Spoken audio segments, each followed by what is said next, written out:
Hello दोस्तों। नमस्कार, स्वागत है आप सभी का आपके अपने परिवार भारतीय रेल गैस अड्डा पे। मैं अजय चतुर्वेदी वर्तमान अहमदाबाद मंडल में कार्यरत हूँ। भारतीय रेल में अपनी सेवाएं दे रहा हूँ। तो आप लोगों के लिए मैं बताने वाला हूँ कि जो एनटीपीसी का भी एग्जाम होने वाला है।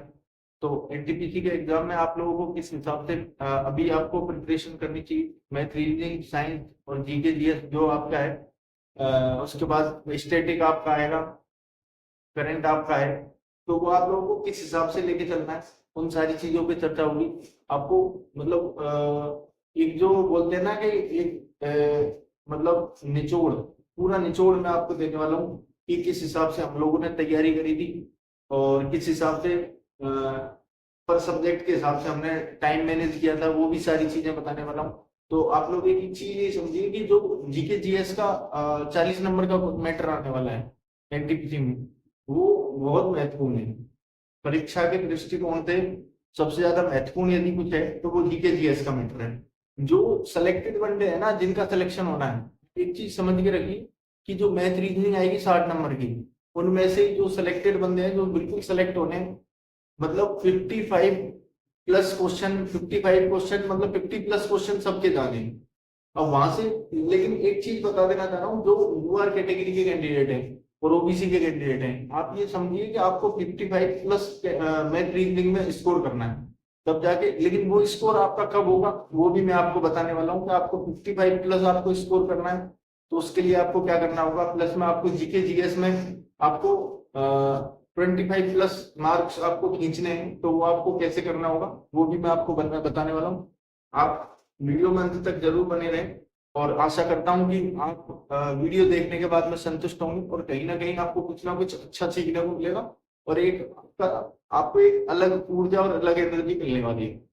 तो सबसे पहले मैं बात करना चाहूंगा आप लोगों से मैथ के बारे में। मैथ्स के बारे में सबसे पहले बात करेंगे। तो जो भी कैंडिडेट रेगुलर तैयारी कर रहे हैं, सारे कैंडिडेटों के सारे चैप्टर आप जानते हैं। बहुत सारे कैंडिडेटों के मैंने भी जहां तक देखा है कि एडवांस जो मैथ होती है वो थोड़ी वीक होती है। जो रेलवे के कैंडिडेट होते हैं और रेलवे की तैयारी करने वालों की एडवांस मैथ थोड़ी वीक होती है। लेकिन वीक का मतलब ये है कि जो आप एक चीज समझिए कि जो क्षेत्रफल आयतन के जो क्वेश्चन आते हैं, नॉर्मल जो क्वेश्चन आते हैं, अब वो नॉर्मल क्वेश्चनों को तो कम से कम कवर करके चलिए।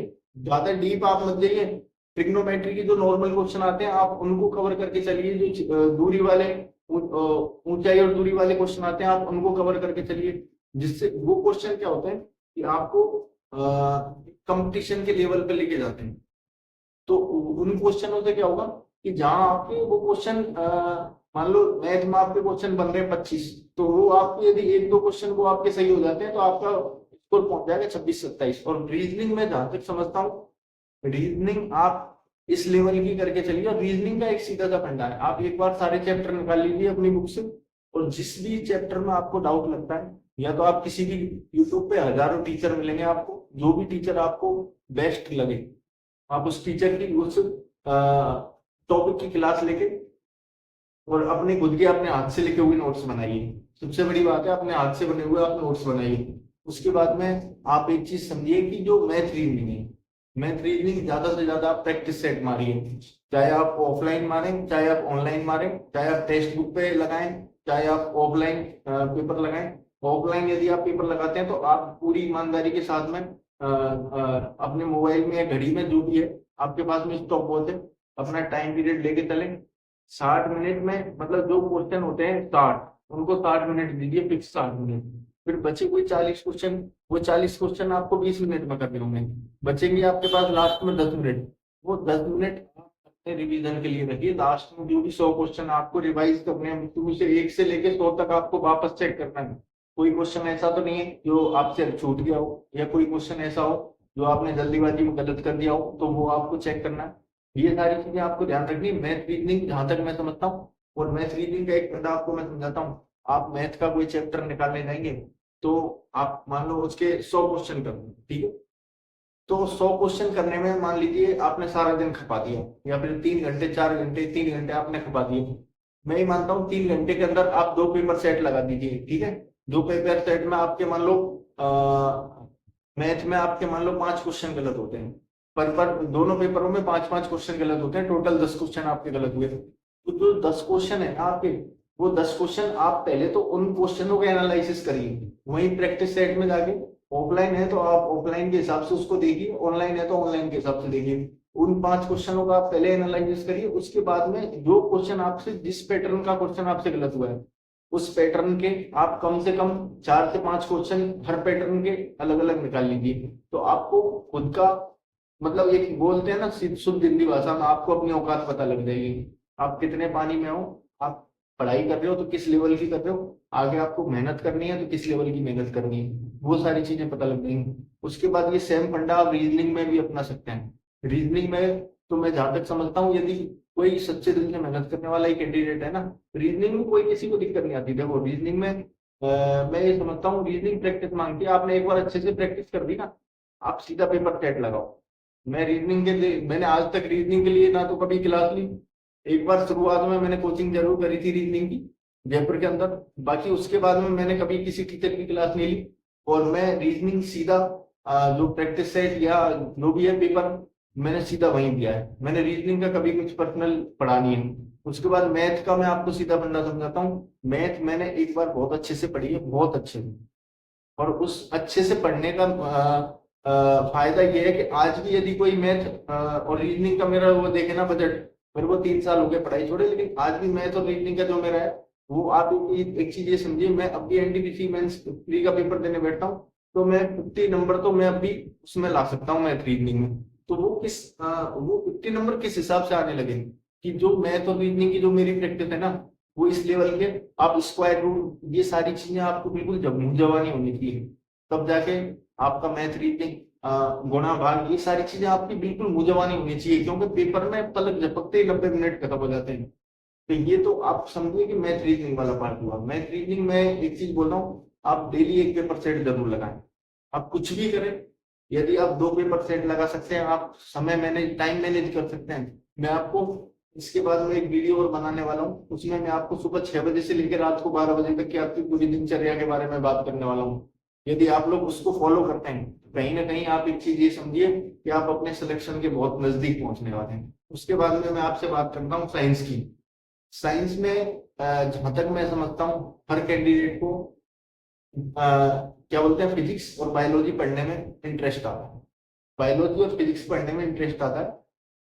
केमिस्ट्री थोड़ी सी जो आर्ट्स वाले कैंडिडेट हैं उनको केमिस्ट्री थोड़ी सी टफ लगती है। तो मैं आपको एक सलाह देना चाह रहा हूँ, आप अपनी जो शुरुआत है उसको आप बायोलॉजी से करें। साइंस पढ़ना चालू करें तो आप बायोलॉजी से करें, उसके बाद में आप फिजिक्स पढ़ें, लास्ट में आप अपने केमिस्ट्री का है। और जो भी एक टीचर है, आप एक टीचर लेके जो एनसीईआरटी, मैं आपको क्लियर बोल रहा हूँ, 9th 10th की एनसीईआरटी, 9th 10th की एनसीईआरटी से बाहर साइंस बिल्कुल भी नहीं जाने वाली है।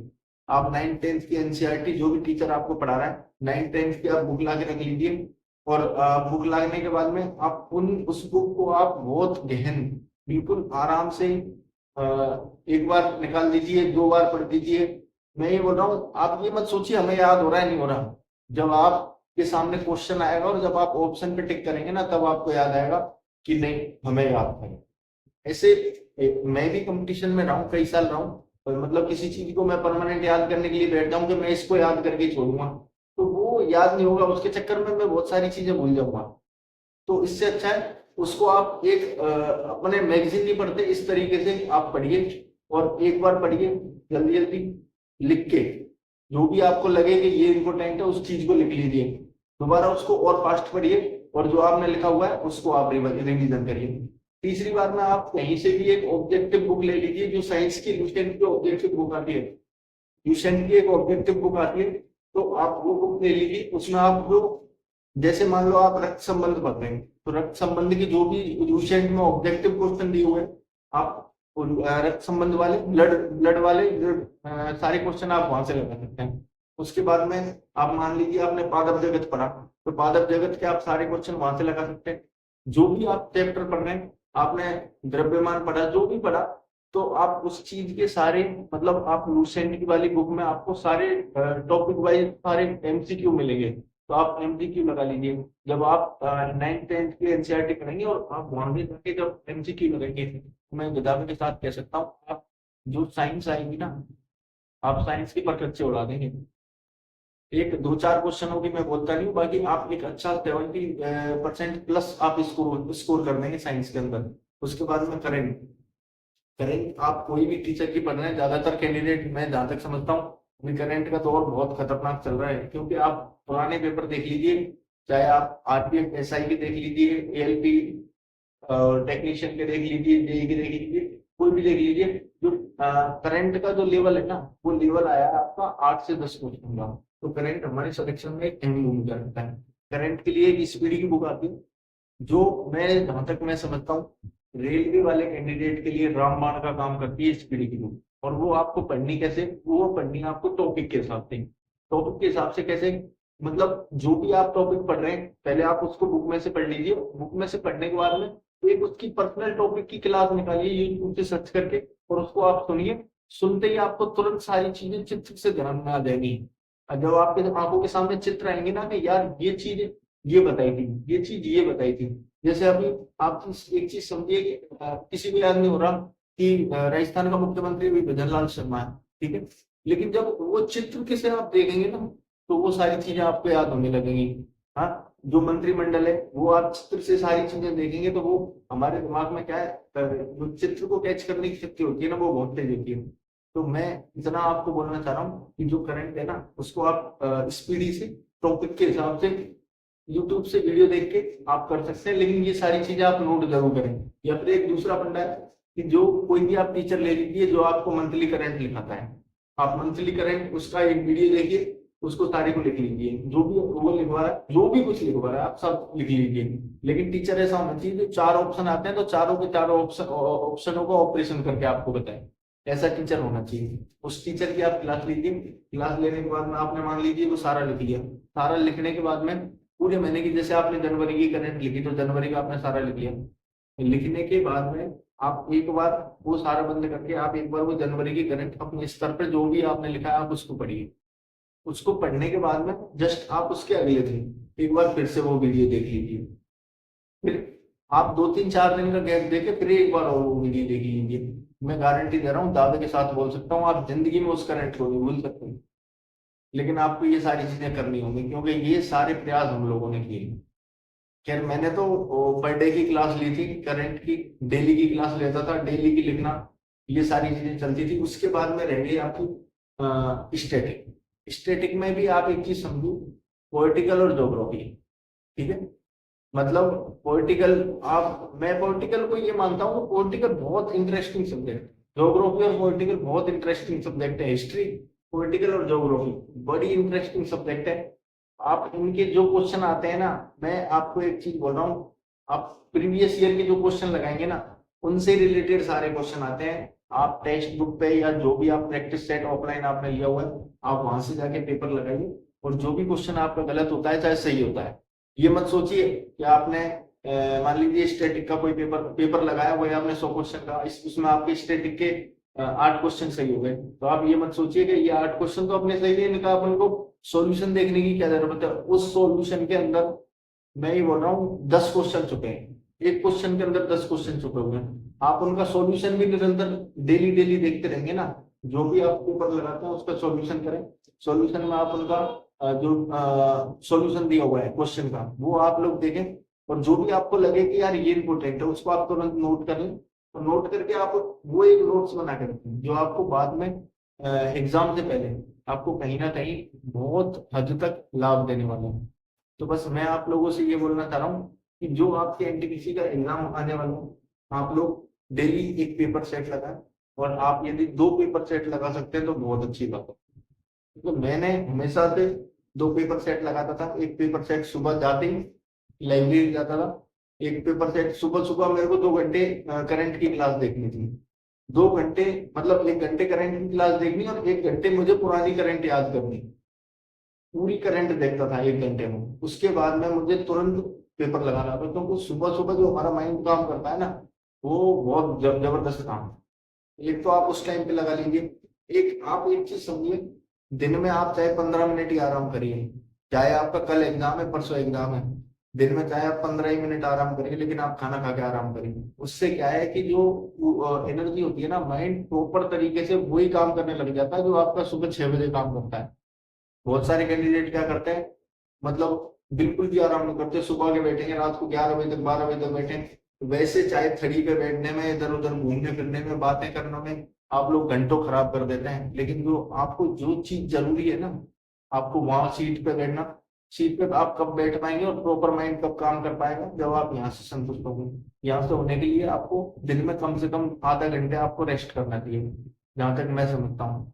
मतलब आप, नींद नहीं आ रही कोई बात नहीं, लेकिन आप सारी चीजें छोड़ के आंख बंद करके आप बैठ जाइए।